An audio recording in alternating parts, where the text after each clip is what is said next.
Hello everyone, it's Silvia. Welcome back to my channel and Merry Christmas if you're celebrating Christmas. Otherwise, happy holidays, or I still wish that even if you don't celebrate these holidays, you still find some time for yourself or some really nice time with your friends, with your partner, with your family. It's always nice to give out wishes, obviously, at this time of the year, regardless of whether a person celebrates this particular holiday or not. And today I'm very excited because I'm going to show you some tarot and oracle decks pairings that I'm really enjoying this time of the year. So the first pairing that I'm going to show you today is something that should not work. On paper, it really should not work. I am pairing up two decks, an oracle and tarot decks, that don't have necessarily a lot of aesthetics in common, apart from probably one thing. And they should not get along together. They shouldn't have this conversation, but let me assure you, they actually are incredible. And I'm talking about the Weaver's Oracle. This is by created from Paintings and Mythic Tales by Caroline Hillier. This is a fantastic deck. It is a rather large one, and even the box itself, not just the tarot deck, because it does come with a really interesting book, or it even qualifies as an exercise book, I would say. Like this one here. And it's always been really difficult for me to find the right pairing for this deck, because every time that I was trying to find something that worked, I found myself focusing almost exclusively on aesthetics. So I was looking at these cards, which is, by the way, really, really beautiful deck, and the intensity of the gaze, of the expression on all of these characters. And I was trying to find something that matched that. And of course, you don't find something that matches this kind of intensity. And so I actually started changing the way in which I was looking for an oracle deck, a tarot deck that will pair with this oracle. And I found myself gravitating towards something that probably should, as I said, shouldn't work, but it actually does. So let me first show you the deck. It is this one here, and it is absolutely amazing. Let's just zoom in, even though I don't have to zoom in that much because these cards are absolutely big. As you can see, they're almost as big as my hand. I would say if I didn't have these really long nails, they would be as big as my hand. And it is really incredible. So the cardstock it feels a little bit thin, but this is a lot of physics because obviously there is much more surface, and the tension is distributed. I have to say though that it's a very good cardstock. It is very bouncy, and it feels like you can actually use this deck no matter how much you use it. It's not going to get damaged. I do, however, have to notice that some of these cards are chipped on the corners. And I believe that it's not necessarily due to poor edging, or, as I said, definitely not poor quality of the cardstock, but these edges look to me like they were not really die cut, or at least they didn't do a 100% good job in doing that, because you know when you do a die cut on a cardstock and you don't go all the way through, and then it leaves like a little bit of a dot or a spot here, and this looks like what happened here, and it's just on the corners. So that's why I'm saying this. It is absolutely not a deal breaker for me. I really don't mind. I just pay a little bit more attention whenever I'm using this deck. I do not wash shuffle, so the methods of putting the cards down like this and then weaving them in circles, I don't do that. And so I really save myself from the pain of seeing the cards getting damaged. However, I do know that for some of us it is the only options because of several injuries to the hands and the fingers. So if you do have to shuffle your decks, be extremely careful. The decks that have these kind of frayed edges, they are the first one that get ruined. So as I was saying, it's very difficult to find a deck that will pair up really well with this one, or at least out of the decks that I've got in my collection. However, what I found myself agreeing with as a combo is this one. So this is the Dark Days Tarot, and it's a one of those tarot decks that is monochromatic, or rather bichromatic. It's a black and white, and it does have some kind of, let's say, sorry, I had to cut that part out because my cat was demanding more food. We're feeding now. We're feeding her 7 or 8 times a day, smaller portions, but very frequently, because that really helps her digest the food better. And putting on weight. She's putting on weight, which is freaking awesome. Okay. And thank you so much for all the love and support. It really means a lot. I can really tell that it's, I don't want to say that it's working. I don't want to jinx myself, but it definitely is making us feel that we are so loved and supported. And she feels that too. So it's wonderful. Getting back to the deck. So the Dark Days Tarot.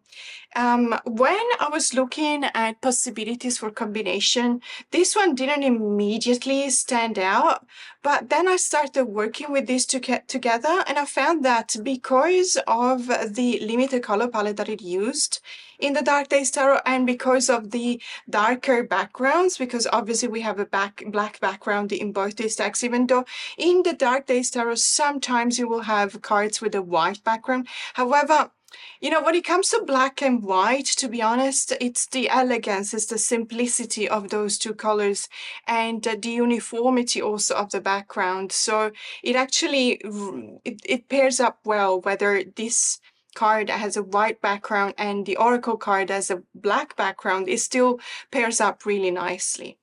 And so I started, just flipping the cards as I do, like this one, or even just by, just using one pile of cards, and it just really works. I don't know, I was really shocked by how much I liked it. There is a lot to be said about, I guess I would call it directionality, because directionality is the way in which the center or the focus of the card takes your eyes towards a point on, it could be on the sides of the card, it could be outside of the border of the frame of the card. But in many, many cases, especially when it comes to this oracle deck, you will see that the characters actually break the fourth wall, and they look directly at the tarot reader. And that is a very powerful move. That is something, it's a very bold choice, I have to say, because if you're familiar with any cinematographic rule, you will know that if you're an actor, they always, always, always tell you never, ever to look on camera. And so you don't necessarily have this in a movie or a TV show. However, when someone actually does that, and I have to say that last night, my husband told me that we really had to watch Ferris Bueller's Day Off. I had never watched that movie, maybe because I was too young to watch it. And also, if I had watched it when it came out, I would have probably not understood 90% of the jokes, because some of them were, you need to be at least 18 or older, let's say, to understand them. And I would not have appreciated the movie. So I'm actually rather happy that I had the possibility to watch it last night, and I really loved it, and it made me laugh, and it was a really nice time. And I'm talking about that movie because that is one of the examples in which the main character is actually breaking the fourth wall and looking directly at the camera and talking, having a conversation, sometimes in a didascalic way, as in explaining what's happening, or sometimes in a really cheeky way, as in addressing the viewer and say, hey, could you believe this? Could you believe this is happening? Or this is my friend and it's got such and such. And so it is really, really interesting. I have to say that after a while, you have to use it in a parsimonious way, because after a while, it kind of gets a bit trite, it gets a bit boring, and you almost expect it. Or whenever something happens in the movie and the character doesn't address the viewer directly, it almost feels like you're looking at an unreliable narrator, because you find yourself, asking yourself whether what you just witnessed actually happened or not. So it is something to be used with a grain of salt. But when you do it properly, and I believe there's a few movies that do that, it's actually really engaging. And I believe that this goes for decks as well. So all of the figures here, or I believe at least 99% of the characters in these cards are breaking the fourth wall and looking directly at you, which is not something that is happening on the Dark Days Tarot. So the Dark Days Tarot, though, they do show characters looking or, let's say, posed or moving towards one or the other side of the frame. And when you use a combination of cards like this, so one in the center, and that's the one that speaks to you, and two on the sides, and those are the ones that actually look one side or the other, you can definitely build a story. So you can build a story that this person is actually going in this direction because they're facing this direction and towards the left. And so this is the Chariot. And obviously the Chariot will almost tell you that you need to focus, all of your efforts need to be focused here on the Shaman Weaver of Mountains. But also be careful because we have a card here that is the Three of Swords. So it almost tells you that the research that you're doing within yourself will tell you what to look for, where to focus to find what you truly seek. But be careful because that can bring a lot of overwhelm as well. So I find myself really appreciating these two decks together. And as I said, they should not work together. They don't have the same color palette. They don't have the same type of art style, but they are both incredibly strong when it comes to feminine energy, and I really appreciate that. And as I said, there is movement here, there is a conversation. And so when I was doing a choice for my monthly decks, I'm sure we all do that, you know, at the beginning of the month or probably at the end of the previous month, we just sit down with all of our decks. And what I do, I kind of look at them and I think about them, and maybe I take them out of the shelf and I open them and I look at the cards and I let them speak to me and I let them tell me whether it is the right time to use them or not. And I really wanted to use this oracle, but I also wanted to use it in combination with a tarot deck. And when I saw these two together, I was just absolutely blown away. So these are really beautiful decks. They're both indie decks. However, I don't know 100%. I believe that they're both still in print, but please don't hold me to it because I didn't actually check. Apologies for that.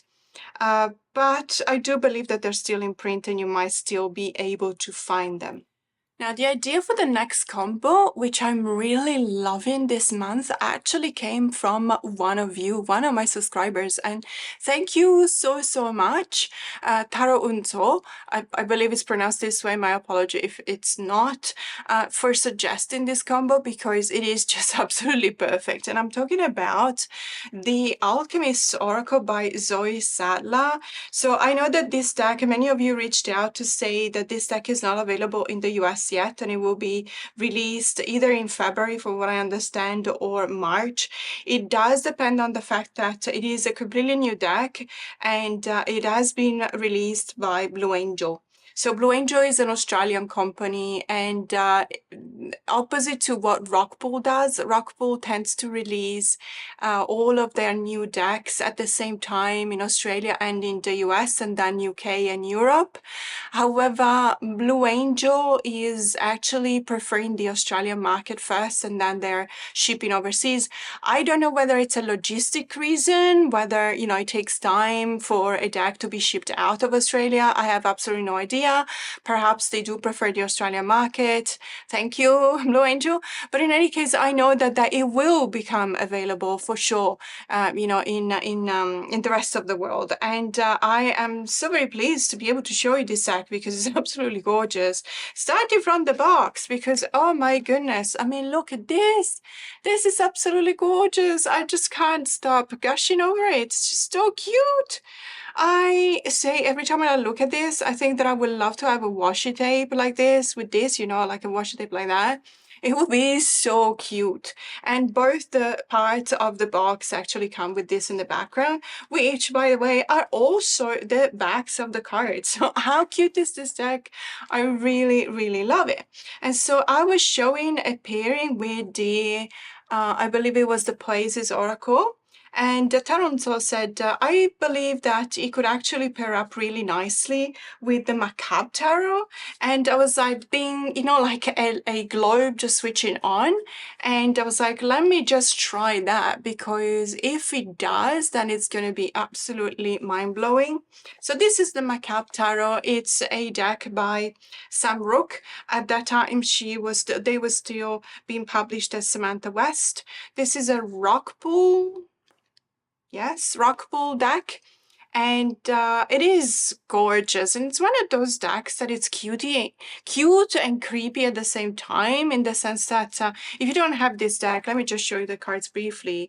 But just for you to know, it is one of my favorite decks when it comes to Halloween, because it does have those kind of vibes. And it does have that kind of ambiguity between, is this cute or is this just creepy?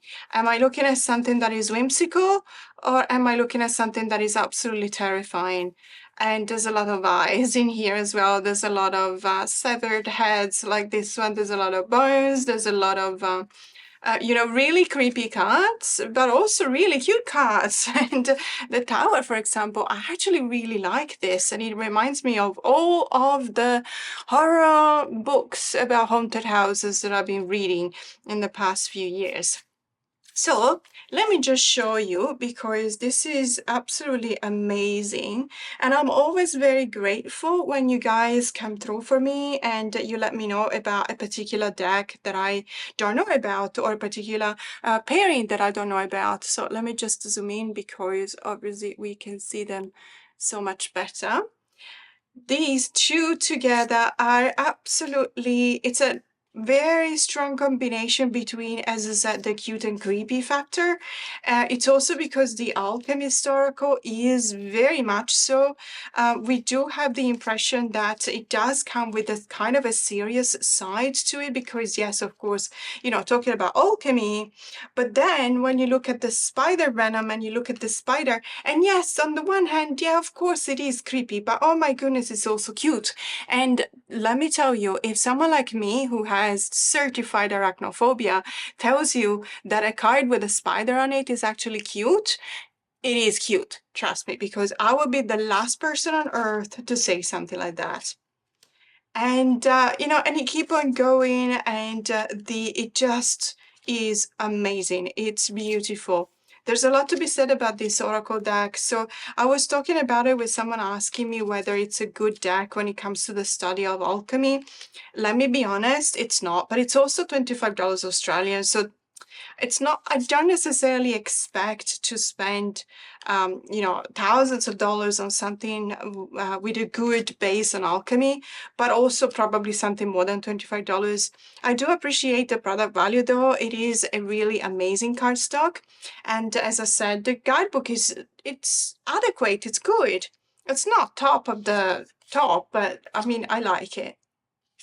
But I enjoy it. It's affordable. It's a nice deck. I love the backs. I love the box. There's so much to say about this. And it pairs up, as I said, really, really well with the Macabre Tarot, but also with another couple of decks. And one of them I've already shown you in a different video. So as I said, it was the Poesis Oracle. And I also wanted to show you how good these two together are. And so in order to show you this, I'm just going to move this one here, because we're going to look at this deck. So this is Oracle Magick et Medium. This is the French edition of the Oracle Magics and Mediums by Aniel Reed, Alicia Mathieu, and Phronesis. And this is the mass market edition, because the French edition is not an Indian edition, it's a mass market edition by Arcana Sacra. If you're in France, you can get this deck, or you can also get this deck if you're not in France, so you can find it. Probably you can get it shipped to you depending on where you live, from Amazon France or La Fnac. I absolutely love this deck, and I've been waiting forever for a mass market edition to come out of the indie edition or the English edition of this deck, but so far I haven't had any luck. And so, a few months ago I was in Paris and I just caved. I just bought the French edition. I don't have any problem in reading French, but I do know that there is a couple of differences when it comes to the cards. No, I don't have, as I said, I don't have the English edition. I do, however, believe that the English edition comes with a much larger border, or rather a border, because this edition doesn't have borders, it's borderless. So I don't know whether I would prefer the English edition or not. Generally speaking, I'm a borderless kind of girl. I do prefer cards when you can see the whole real estate of the design and the card and the images.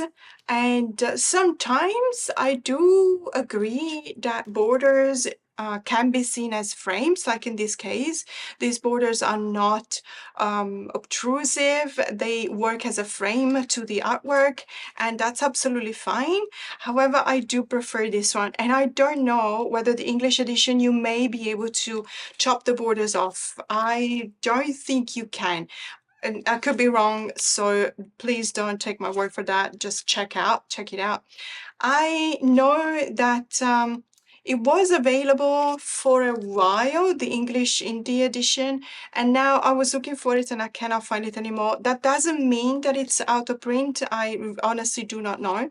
But I do know that the French edition is mass market, and you can definitely find it in Amazon France, for example, or La Fnac. If you know what that is, it's a bookstore chain, very, very famous in France. They also ship overseas, so it shouldn't be a problem, although I don't know the prices. Do you see these three together? They're absolutely fantastic. I really love the vibes. I love the way in which they establish this conversation. They have a chat together. They create a movement between the cards, whether it's because of directionality, and we've seen that later. For example, this is clear, it's going in this direction. Or whether it's because there are elements that recur, whether it's because it's related, for example, to the same shapes to be found. So this one is a jar, for example, and this is another jar. This is the color that is also here. There's a number of things that you can actually notice when looking at these cards and create your own way of reading. I love this card because look at this liberation with judgment, and it looks almost as if this trumpet was also piercing the person's head and creating obviously this chagrin, this pain, but at the same time you have tears here and you have tears here, and this person is also in pain. You can definitely tell that. So I love when there's this kind of unique similarities. Look at these two, for example. They look like they're very similar. Really, really loving these three together. I think it's a fantastic combination. I could talk for hours, or I could actually just shut up and look at the cards for hours because they work really, really well. When it comes to the interpretation, I also have to say that this deck here, if you do reach out for the French edition, is not as easy as other decks, other French decks that are being presented in my channel, like for example the Oracle Harmonie de la Nature, so the Oracle of the Harmony of Nature. It is not as easy, so some of the words here you kind of need to translate them, but they do have really, really communicative, really talkative kind of keywords, and I highly recommend at least trying that out. As I said, it is a mass market deck, so it is affordable. At least it is cheaper than the English edition, especially if the English edition, which is an indie deck, is not on print anymore. So you might not have any choice if you really want this deck. But I do recommend, try and translate the cards, the keywords, because that is definitely going to be very beneficial. Loving these three together. This is probably my top one pairing for the month of December. Absolutely loving them. So the next combo, let me just zoom out, is also something that is a bit of an experiment, and I'm not entirely sure that it works, so I kind of need your help on this one. Let me know what you think. So some of you may remember from a video from probably a year ago that I was talking about how the Field Tarot by Hannah Elizabeth Fofana, so this is the Oracle deck when I'm referring to the Field Tarot by the same creator, when I was trimming out the borders, it would pair up really nicely, and used as an oracle, pair it up with the Margarete Petersen tarot deck, also without the borders. At that time, though, I had the version of the Petersen tarot with the gray borders, and I really hated that color. It just reminded me of the color of the floors of my very first school, and that was not the best experience of my life. And so, I don't know, I just didn't resonate with that color, so I chopped it off and down to the artwork, and that was really working. So the field tarot used as an oracle in combination with the Petersen tarot with the borders chopped off, that was an absolute must. But when I heard that Hannah Elizabeth was coming out with the Familiar Field Oracle, I thought to myself, could this pair well with the Petersen tarot, but not the one with the gray borders that I chopped off, the anniversary edition, which is this one here, which has maroon colored borders. And I don't know, let me show you because I'm a visual person, so it doesn't make sense to just try and explain. And I'm very curious to hear what you guys think about these two together. This is a more, let's say, your usual type of pairing, in the sense that you have a tarot deck and an oracle deck, rather than two tarot decks, one of which I was using as an oracle. But I just don't know. I feel like we could get there. We could, but I might have to chop off the borders again of both these decks in order to have a bit of a flow going on between the cards, which I don't necessarily feel like I have when we're looking at these in this layout with the borders. I do believe, though, that we could get there. I just don't know. I'm not entirely sure. But I also, there's something else that I wanted to say. I'm not entirely sure that I actually want to remove the borders, the maroon borders. Not of the Oracle deck, because to be honest with you, it is a mass market Oracle deck. It is very affordable, so I wouldn't mind. And I know that it's a new release, so it's not like I'm gonna have a lot of trouble in finding another copy of this deck if I don't like the version after I chopped up the borders. But when it comes to the Petersen Tarot, this is a copy that it's not that easy to source in Australia. I actually found it in the LT Tarot shop in Ho Chi Minh City, and I was so very grateful that they were selling it, because if I had to find it online, I would have had to order it from probably Amazon Germany, which means a lot in shipping cost, and also, perhaps not a lot of availability, and perhaps also having to wait a long time for the delivery. So I'm not entirely sure that I'm going to chop off the borders in here. So let me just ask your help. What do you think, guys? There is something to be said also about the Familiar Field Oracle, because it is focusing on animals, which is not what happens in the Field Tarot. So in the Field Tarot, you have humans. It is rather abstract when it comes to the art style, because it is the same artist, of course. But it was that kind of abstraction that actually paired up really well with the Petersen Tarot. And I don't feel like we're looking at the same kind of vibes when I look at the Oracle deck. So I don't know. It still works in the sense that, of course, you can still work with the keywords present on the cards of the Oracle deck. You can still make your relationship, you can still draw your conclusions and talk about the cards, but it doesn't necessarily feel like it's a good combo. And that is kind of breaking my heart, because that was one of the reasons why I actually got this deck, the Familiar Field Oracle, was indeed because I wanted to see whether it pairs up nicely or not, which makes me think that at this time I will probably have to revert back to buy the gray borders for the Petersen, and try and see whether that pairs up nicely or not. But then again, I'm not entirely sure, and I don't want to have two copies of the same deck only because I want to try out a combo. I don't know. Does it make sense? I hope it does. There's something that, of course, there is something that I just don't believe that I got to the necessary creation of a relationship here. We're not there yet. We're still dating, but we are not ready to seal the deal. That's what I'm feeling. Let me know what you think in the comments below. But the deal is definitely sealed for the next combo. There's absolutely no doubt that these two decks are in love with each other. And I'm talking about the Remembering the Sweet Fool Tarot by Trisha Murray, which I'm actually pairing up with this oracle deck that is in this really beautiful, the Tarot Bag Ladies tarot bag. Although it's an oracle, this is a custom made bag because this is a rather large oracle deck. And the vibes are very, very similar. So I just absolutely love this bag. This is the Tree Whisper Oracle, but it is a very special edition because this one is the Dream Traveler edition by Maggie Black. Now I have to say that I don't have the regular edition of the Tree Whisper Oracle. I am very happy that I've chosen this one because it does have a very wintry kind of feel to it. Many of the cards in this deck have the snow as an element in the cards. Not all of them, of course, but I would say many of them. And I just really wanted a deck that would give me exactly that kind of vibe.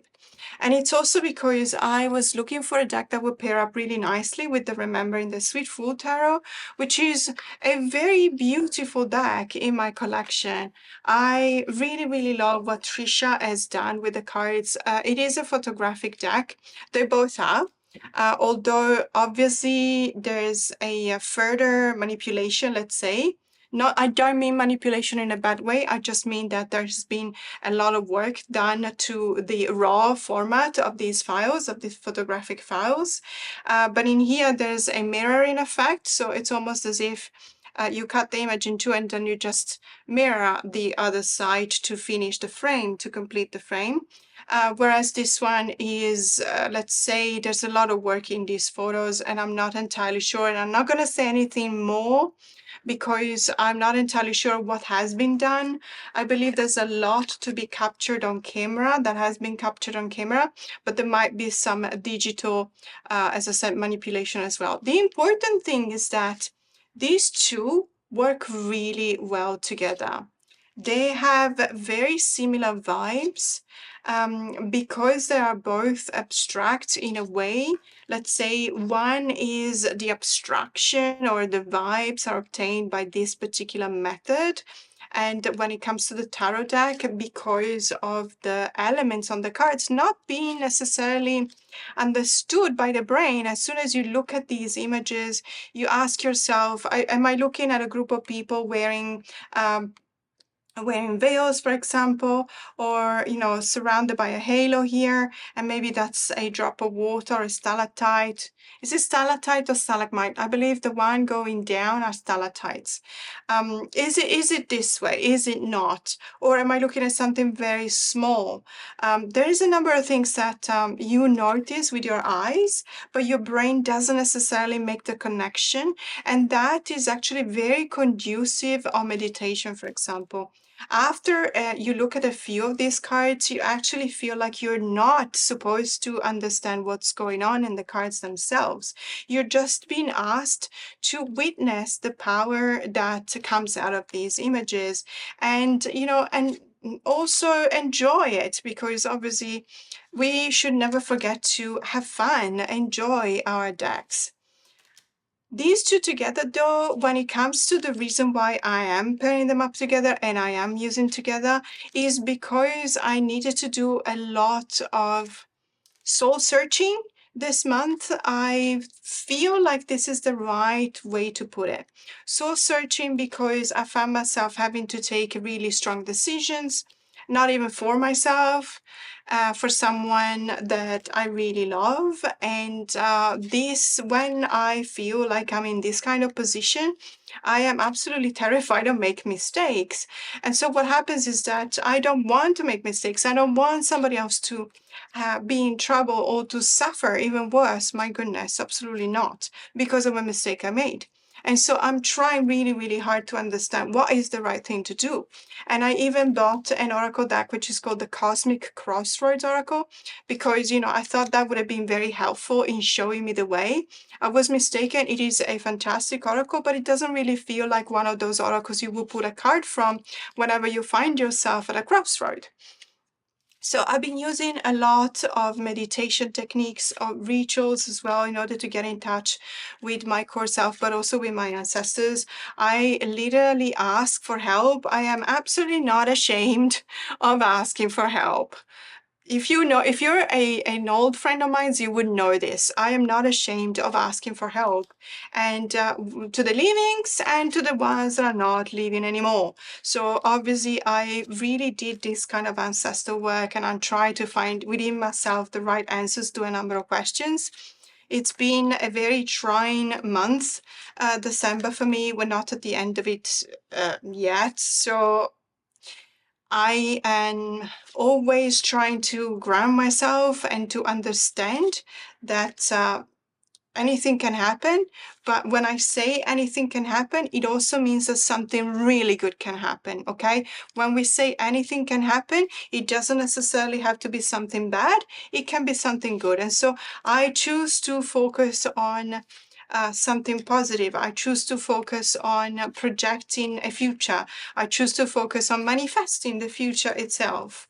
And these two decks together, they allow me to do just that. It is the vibes that come out of these two that are absolutely fantastic for this type of work. And I really, really love them. They're both in the decks. I'm sorry about that. And I believe that this one may still be available. I'm not entirely sure that this edition in specific of the Tree Whisper is still available. I highly recommend it though if you like this kind of vibes. It's a fantastic deck. And last but not least, I wanted to show you a Tarot and Oracle decks pairing that I used a lot in the month of December because I really wanted to bond with the deck. Let me explain. So I, like many others, I backed the Rhythm and Soul Tarot by Stacey Williams-Ang. I absolutely love the Southern Gothic series, so the Southern Gothic Oracle and the Southern Botanic Oracle. I also really like the Dust, Ash and Roses, I believe it's called. I don't have that deck because it's very expensive to be I believe it's only 40 cards. And to have it shipped, it's an indie deck, obviously. To have it shipped to Australia, I would have ended up paying $180, including everything. So I don't have that deck, but I really like it. I like the concept.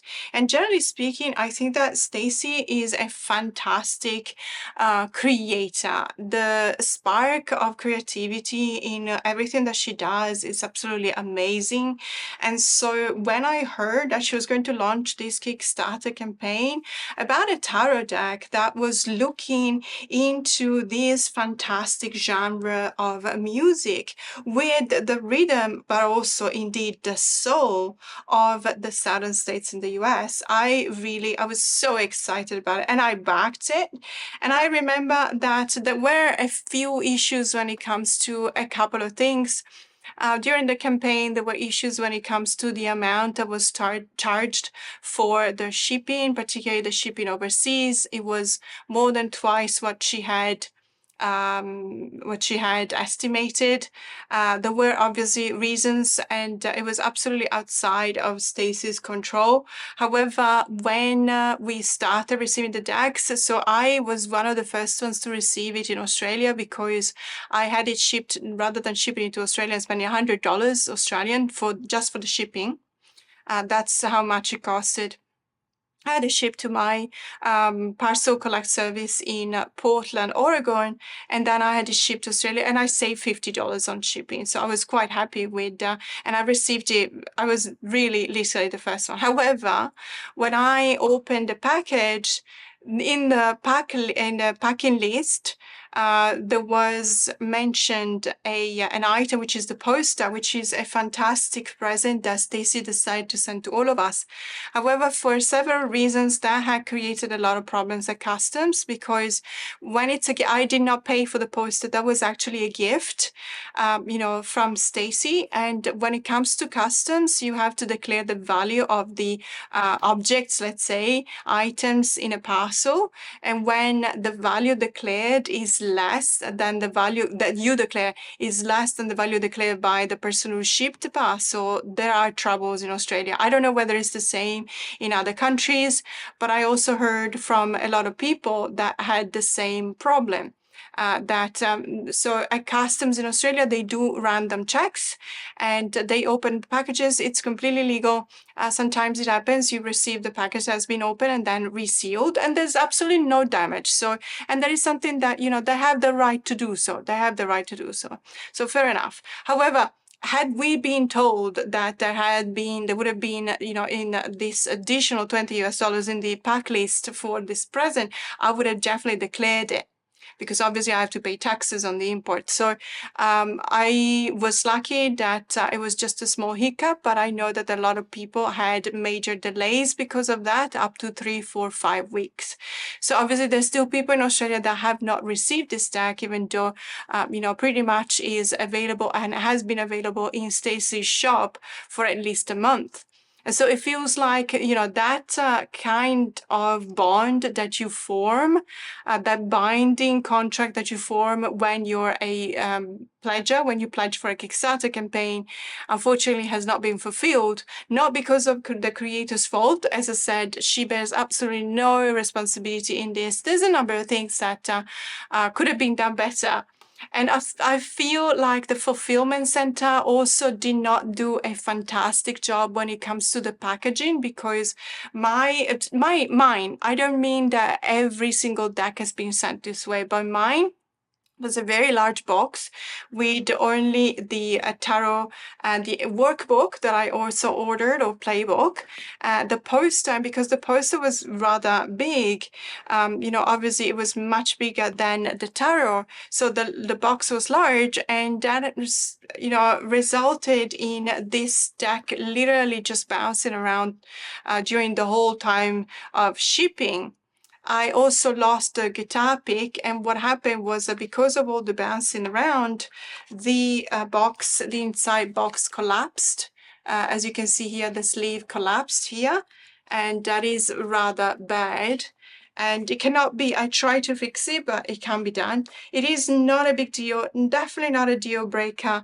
I love the deck, I love everything about it. There's just a couple of things that I feel that as a tarot collector of 36 years and also tarot reader, I love everything about a deck. And because this Kickstarter campaign actually was in the finals of the Magna Carta Awards for Best Kickstarter of 2024, even though at the time of voting, most of the backers had not received the decks yet. There was a major delay for 90% of the backers, of months and months. Again, not Stacey's fault.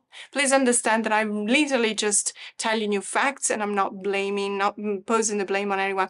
But at the same time, it felt like if this one indeed is a product that should be voted for as the best Kickstarter campaign of 2024, which is a year that I feel had a number of fantastic Kickstarter campaigns.